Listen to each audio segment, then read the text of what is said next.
Good morning student. आज हम एक टॉपिक है जिसका नाम है ग्रेविटेशन, और ये मेंस एग्जामिनेशन से इससे रिलेटेड 1 या 2 क्वेश्चन अक्सर आया करते हैं। तो हम इस टॉपिक के बारे में डिस्कस करने जा रहे हैं। तो ग्रेविटेशन के बारे में डिस्कस करने से पहले, ग्रेविटेशन टॉपिक का नाम है ग्रेविटेशन।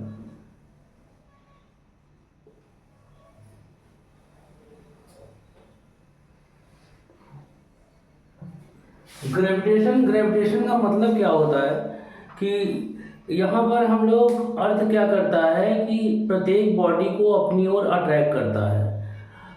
तो जो अट्रैक्ट करता है, earth attract every body towards its centre, this is known as acceleration due to gravity. Earth क्या करता है, प्रत्येक बॉडी को अपनी ओर क्या करता है, अट्रैक्ट करता है। इसे हम बोलते हैं एक्सलेशन ड्यू टू ग्रेविटी बोलते हैं। तो ग्रेविटेशनल चीज को पढ़ने से पहले हम सबसे पहले Kepler's law of planetary motion पढ़ेंगे। क्या पढ़ेंगे? Kepler's law of planetary motor. Kepler's law of planetary motion क्या होता है? आप जानते हैं कि हमारे पास 9 प्लैनेट्स हैं, जिसे बुध, शुक्र, ठीक है, इस तरह के नाम से जाना जाता है। तो जो ऑल प्लैनेट्स होते हैं वो रिवॉल्व अराउंड द सन, वो सन के चारों ओर क्या करते हैं, रिवॉल्व करते हैं।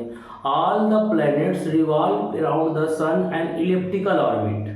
किस में रिवॉल्व करते हैं? इलिप्टिकल ऑर्बिट में। And sun lie one of its फोकी।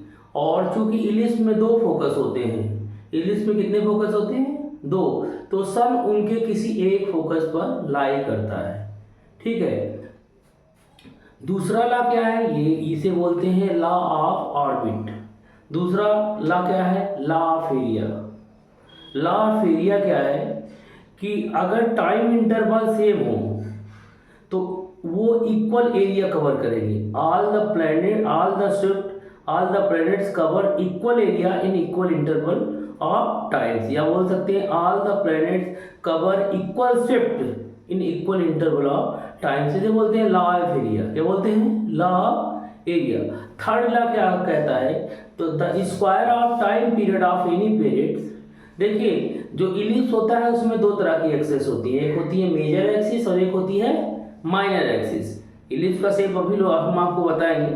तो तीसरा लॉ क्या कहता है? Square of time period of any planets is cube roots of directly proportional to the cube roots of semi major axis. Semi major T square proportional to A cube होता है, ठीक है। इससे रिलेटेड भी कभी कदार एग्जामिनेशन में question आते हैं, ठीक है। तो सबसे पहले हम पढ़ने जा रहे हैं Kepler's law of planetary motion. Kepler's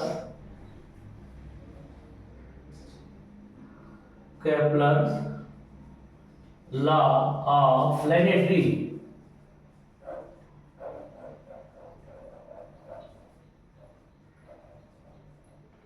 पहला लॉ क्या है? देखिए, इलिप्टिकल ऑर्बिट का मतलब अंडे की तरह ये इलिप्स का ऑर्बिट होता है। तो ऑल द प्लैनेट्स रिवॉल्व, इसमें 2 फोकी होती है, इसमें 2 फोकस होते हैं। तो इसमें 2 फोकस होते हैं, एक मान लो इधर होता है, एक इधर होता है। तो सारे प्लैनेट्स क्या करते हैं? ये जो है प्लैनेट्स है ये, और यहाँ सन किसी के एक फोकी पर होगा, ये सन है, तो ये सन है। तो पहला लॉ क्या है?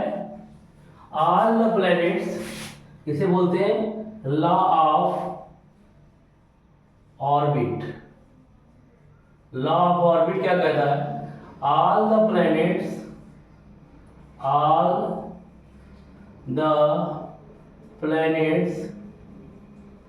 revolve around the sun in elliptical, ये इलिप्स का शेप होता है, अंडे के इलिप्टिकल ऑर्बिट।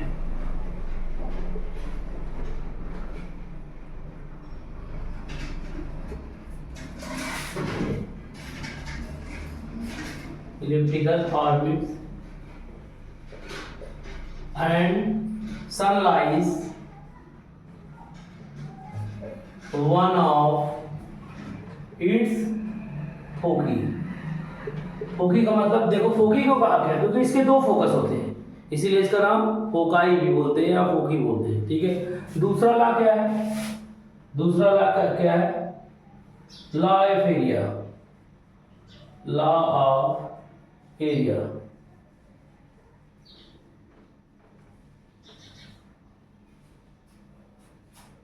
दूसरा लॉ क्या कहता है?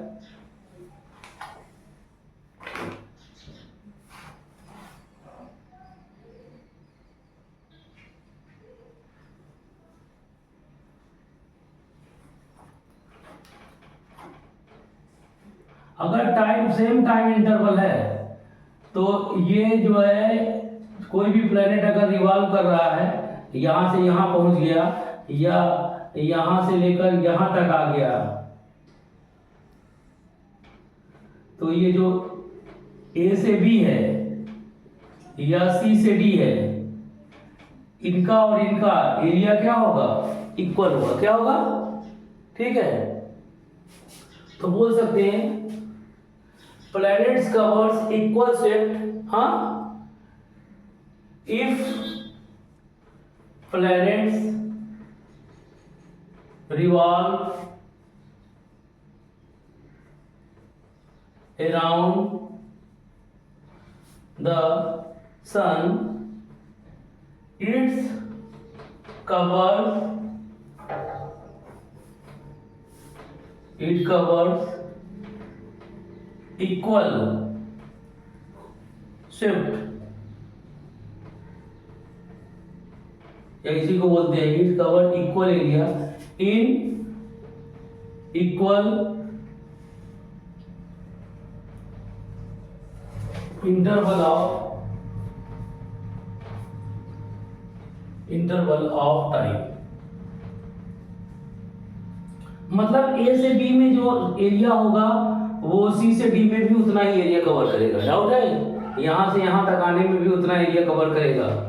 ठीक है, अगर टाइम इंटरवल सेम हो।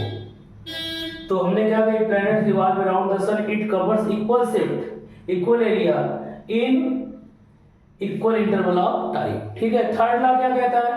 थर्ड लॉ क्या कहता है कि स्क्वायर ऑफ, इसको पहले आप लोग नोट कर लीजिए, इसको नोट कर लीजिए आप लोग पहले। ये हो गया? हाँ,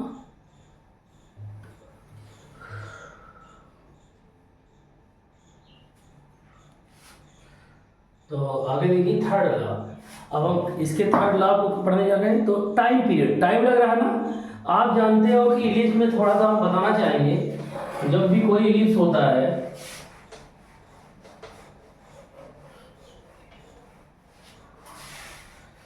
ये जो इलिप्स होता है बेटा, इलिप्स, ये इलिप्स का शेप है, ये इसको हम मेजर एक्सिस बोलते हैं। ये हमारा मेजर एक्सिस है, ये लेंथ ऑफ मेजर एक्सिस है। ये 2a के बराबर होती है। किसके बराबर होती है? जो इलिप्स की इक्वेशन होती है वो होती है x square upon a square plus y square upon b square equal to 1 होती है। ये इलिप्स की इक्वेशन है, पता है, पढ़ा भी होगा।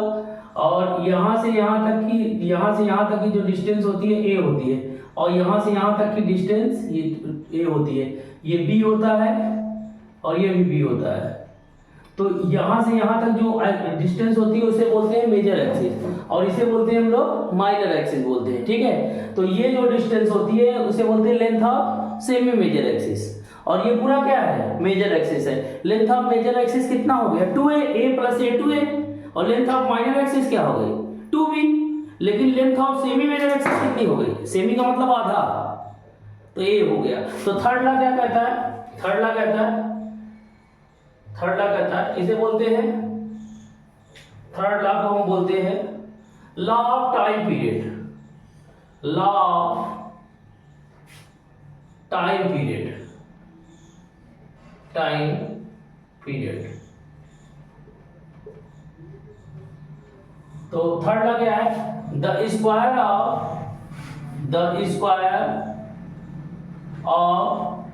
Time period, time period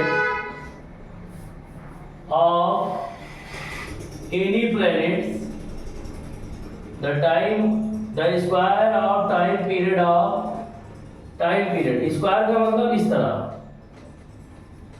the square of time period of any planets is directly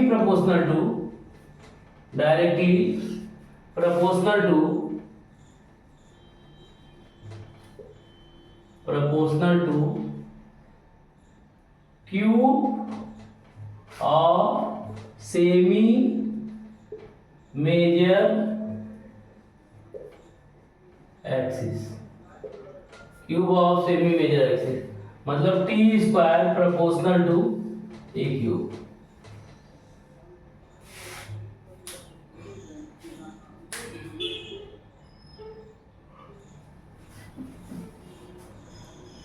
clear है एकदम? तो क्या करेंगे अब हम लोग पढ़ेंगे यूनिवर्सल लॉ ऑफ ग्रेविटेशन पढ़ेंगे। क्या पढ़ेंगे? Universal law of gravitational. Universal law of gravitation क्या कहता है कि if 2 point charges, 2 point masses, अभी हम जैसे ग्रेविटेशनल लॉ पढ़ते, यूनिवर्सल लॉ वो पढ़ते हैं हम लोग, फिर तो उसमें इलेक्ट्रोस्टैटिक्स में क्या पढ़ते हैं? Coulomb's law. यहाँ ग्रेविटेशन, वहाँ चार्ज होता है, यहाँ पर मास होता है, उनमें भी डिफरेंस भी पूछा जाता है। तो अगर जो है दो आपके masses placed at a some distance, तो फोर्स क्या होगा? डायरेक्ट। जब चार्ज रहता है तो वहाँ पर अट्रैक्शन और रिपल्सन दोनों होता है, लेकिन जब मास होगा तो वहाँ पर सिर्फ कौन सा फोर्स होगा? अट्रैक्शन फोर्स होगा। ठीक है, तो क्या कहता है? देखिए इसमें कहता क्या है? इसे बोलते हैं universal law of gravitation. Universal law of gravitation.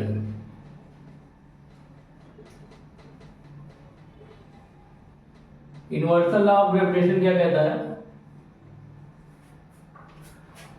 कि मान लीजिए 2 पॉइंट मासेस हैं, m1 और m2। अभी मैं लिखवा भी दे रहा हूं इसको, और इनके बीच की डिस्टेंस r है। तो जो फोर्स होगा वो डायरेक्टली प्रोपोर्शनल होगा मासेस के, और ये जो फोर्स होगा वो डायरेक्टली प्रोपोर्शनल स्क्वायर होगा, स्क्वायर के इनवर्सली प्रोपोर्शनल होगा। ठीक है, तो ये मान लीजिए फर्स्ट इक्वेशन है, ये सेकंड इक्वेशन है। तो क्या पहले लिखेंगे? इफ 2 पॉइंट मासेस, लिख दे रहा हूं मैं, if 2 point masses placed at some distance, the force of attraction, if 2 point masses, इसका लॉ क्या है? If 2 point masses, if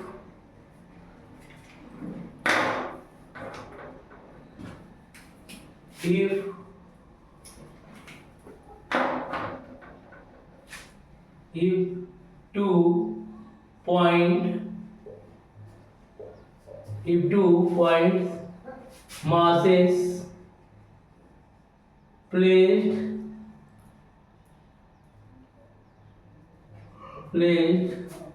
at some distance, the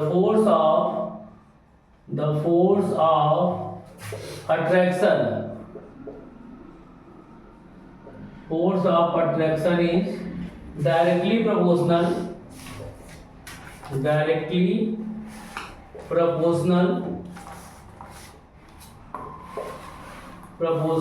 to product of masses and inversely proportional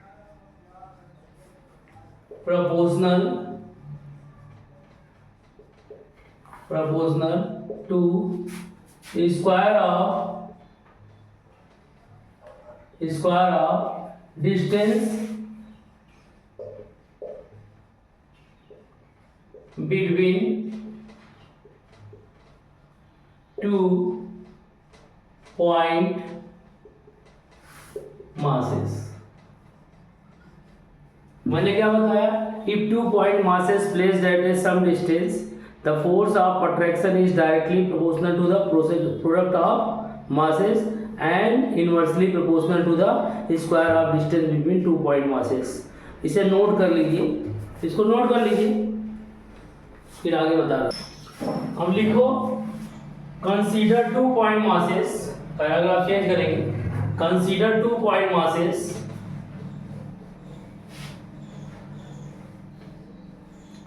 Consider 2 point masses m1 and m2. Consider 2 point masses. 2 point masses m1 and m2 placed at distance small r. According to universal law of gravitation. According to universal law of gravitation,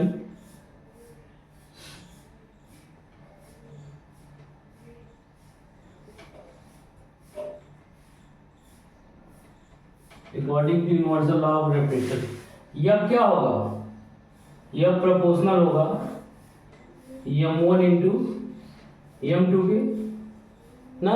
दूसरा क्या होगा, figure बना लीजिए, figure बनाइए।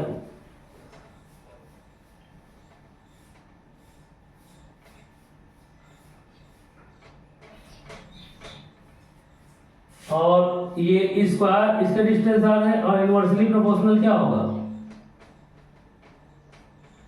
Combine 1 and 2, combine 1 and 2, तो क्या होगा, यह proportional to m1 m2 upon कितना आर स्क्वायर। तो यह बराबर प्रोपोर्शनलिटी को हटाइए जी m1 m2 upon are square, ठीक है। अब जी को यहाँ जी को हम लोग ग्रेविटेशनल कांस्टेंट बोलते हैं, जी इज ग्रेविटेशनल कांस्टेंट।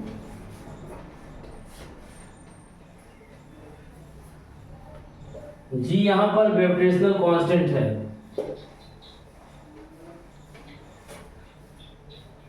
और जो इसकी वैल्यू होती है यहाँ क्या है, जी क्या है यहाँ पर, जी है आपका ग्रेविटेशनल कांस्टेंट।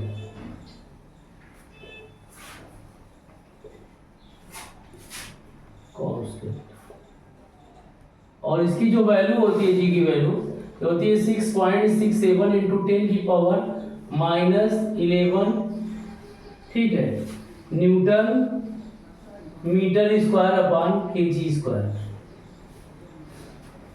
ठीक है। इसके यूनिट ऑफ जी कैसे निकाल सकते हैं, देखिए यूनिट ऑफ, अगर हमको जी निकालना है, यूनिट ऑफ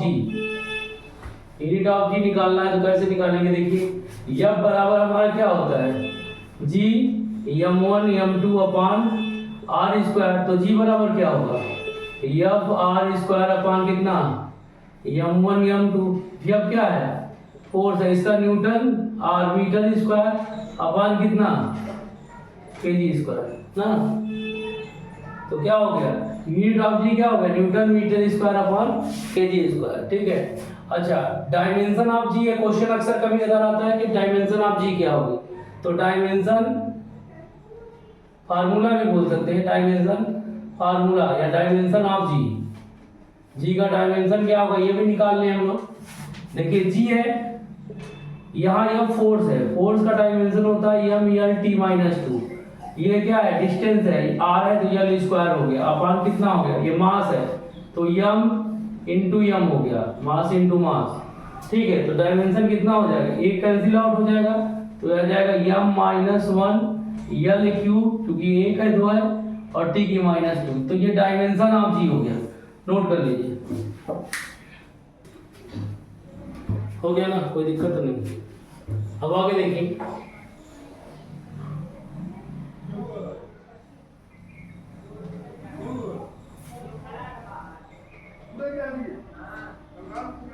अब ये हमने सब इतना हमने जान लिया कि जी का मानिए ये होता है, ये रिलेशन होता है, ठीक है।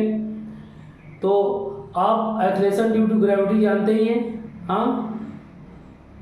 एक्सेलरेशन ड्यू टू ग्रेविटी क्या होता है, earth attract every body towards its centre, this is known as acceleration due to gravity. उसी को हम क्या बोलते हैं, एक्लेशन ड्यू टू ग्रेविटी बोलते हैं, ठीक है। तो सबसे पहले अब हम लोग रिलेशन बिटवीन स्मॉल जी क्या होता है, acceleration due to gravity, earth attract every body to its centre, this is known as acceleration due to gravity, लिख लीजिए, acceleration due to gravity, earth attract every body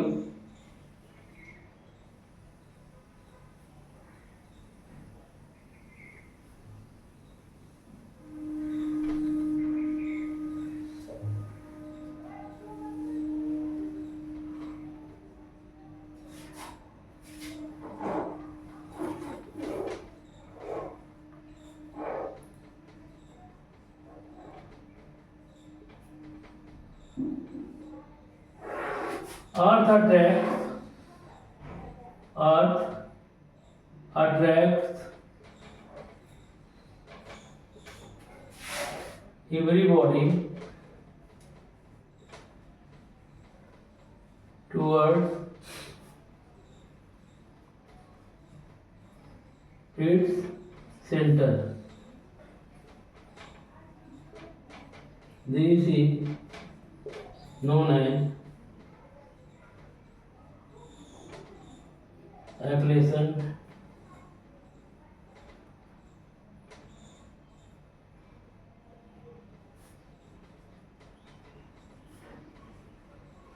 due to gravity.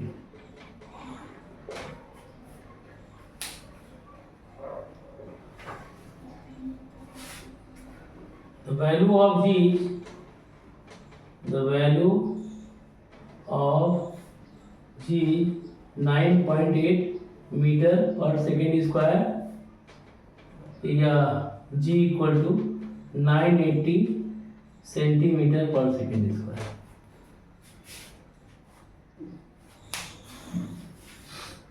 अब relation between small G and capital G, relation between small G and capital G, देखिए तो relation between, इसमें ink रखा करो भाई,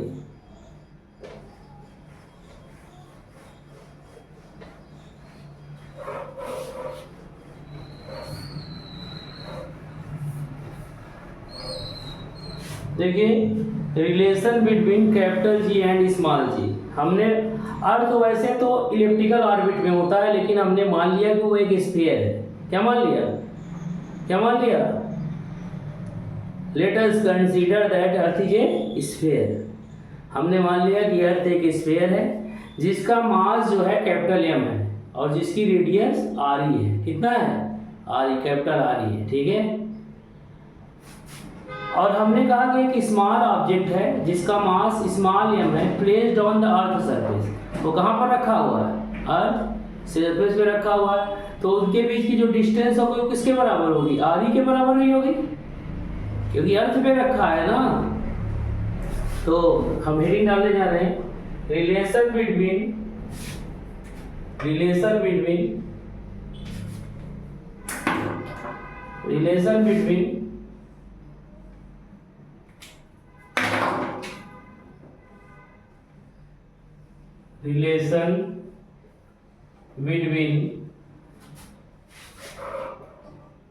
capital G and small G. Capital G का मतलब gravitational constant और स्मॉल जी का मतलब एक्लेशन due to gravity.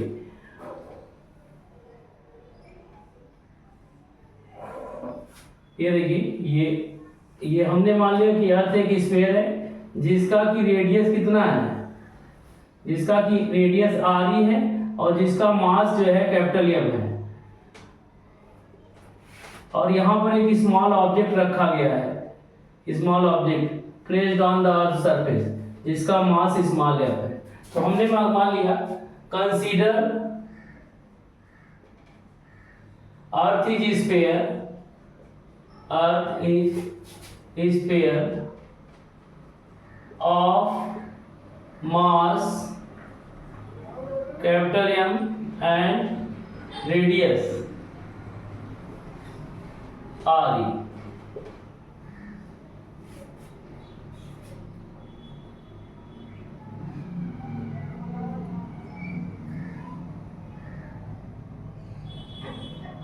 A small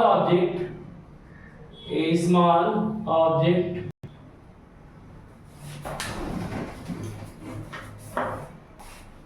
A small object m is placed on earth surface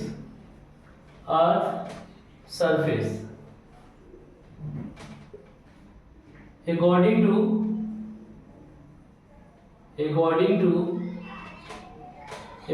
to universal law of gravitation. Force क्या होगा? F बराबर G small m capital M अपान कितना आ जाएगा? इनके बीच की डिस्टेंस क्या है? m capital M into r e square है. This is the first equation. आपको एक चीज पता होगा कि according to Newton second law of motion, यह बराबर क्या होता है? m होता है. लेकिन यहाँ पर जो a एक्सेलरेशन है उसकी जगह क्या है? g एक्सेलरेशन है. कैसा का एक्सेलरेशन है? g. तो according to Newton second law of motion अगर किसी अर्थ पर ऑब्जेक्ट स्मॉल ऑब्जेक्ट m रखा हुआ है तो उस पर फोर्स कितना होगा? m इंटू जी ना, m इंटू a. तो according Newton second law of motion, according to Newton second law of motion, यह बराबर कितना हो जाएगा? mg हो जाएगा. This is the second equation. From first and second, देखिए फ्रॉम फर्स्ट एंड सेकेंड से क्या होगा? From first and second, from first and second. तो ये देखिए दोनों फोर्स है तो क्या हो जाएगा? mg बराबर कितना आएगा? mg बराबर g small m capital M अपान कितना आ जाएगा? r e square. Small m से स्मॉल m कैंसिल आउट हो गया. g बराबर कितना हो गया? कैपिटल G m अपान r e स्क्वायर. ये हो गया. ये रिलेशन बिटवीन कैपिटल जी है, स्मॉल जी निकल आया. ठीक है, ये रिलेशन बिटवीन नोट डाउन इसे कर लीजिए, इसको नोट कर लीजिए. Good morning student. जो है हमने यहाँ तक टॉपिक डिस्कस किया. अब नेक्स्ट क्लास में हम acceleration due to gravity earth above the earth surface बताएंगे, acceleration due to gravity depth D below the earth surface बताएंगे, फिर acceleration due to gravity equator पर बताएंगे कितना होगा, पोल पर कितना होगा. फिर हम ये बताएंगे कि acceleration due to gravity equator पर ज़्यादा होता है कि पोल पे ज़्यादा होता है. तो इसके बारे में हम डिस्कस करेंगे. Good morning student. अब हम जो है दूसरा टॉपिक जो है कल की क्लास में डिस्कस करेंगे एज ए मॉर्निंग 6 o'clock.